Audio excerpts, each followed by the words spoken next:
வணக்கம்.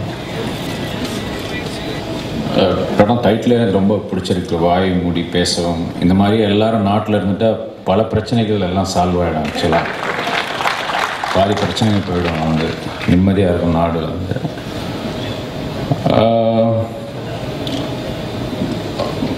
முன்னாடி மாதிரி இல்லை. இதை நான் வந்து ஒரு 8 வருஷமாக சொல்லிக்கிட்டு இருக்கேன். வந்து ஒரு 2 வருஷம் 3 வருஷம் நீங்கள் அசிஸ்டண்ட்டாக ஒர்க் பண்ண வேணாம், இப்போ அதெல்லாம் தேவை கிடையாது.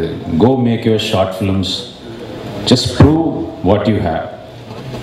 ஏன்னா சினிமான்றது வந்து கஷ்டம் கஷ்டம் கஷ்டம்னே வந்து இங்கே எல்லாம் வந்து ஒரு பிரம்மையை க்ரியேட் பண்ணி வச்சுருக்காங்களே தவிர, உங்களுக்குள்ள ஒரு நெருப்பு இருந்துச்சுன்னா நீங்கள் வந்து அதுக்கு அவ்வளோ பிரயத்தனப்பட தேவையே இல்லை. நீங்கள் பாட்டுக்கு போயிட்டு ஒன்று எடுத்து ட்ரை பண்ணால் கூட அது கூட டெஃபினட்டாக அதுவே உங்களை ப்ரூவ் பண்ணி காட்டிடும். வந்து ஸோ அதுக்கு வந்து ஒரு பெரிய எக்ஸாம்பிள் வந்து ஐ திங்க் பாலாஜி மோகன் and lot of other guys they are coming out. Actually அதுக்கு சப்போர்ட்டாக இருக்கிற சசி, பிகாஸ் யாராக இருந்தாலும் நாங்கள் தனியாக போய் அதை பண்ண முடியாது.